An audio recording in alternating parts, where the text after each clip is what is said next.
Mga kababayan, bilang tao, karapatan ni unang ginang Lisa Marcos na makaramdam ng sama ng loob at galit.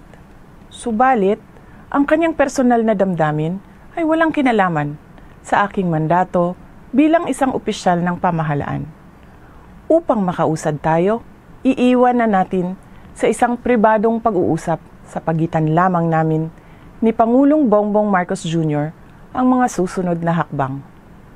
Mga kaigsuunan, nag-atubang ang ato ang nasod ug dagkong mga problema nga kinahanglang solusyonan sa gobyerno. Dapat ay nakatutok tayo sa pagtugon sa mga suliraning hinaharap ng ating bansa. Patuloy ang pagtaas ng presyo ng pagkain at iba pang mga bilihin.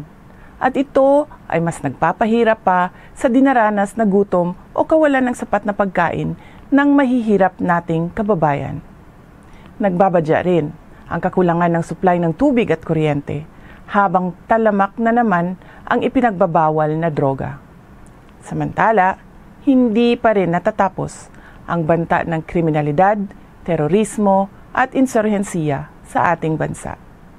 Kini ang mga butang na angay natong hatagan ug pagtagad.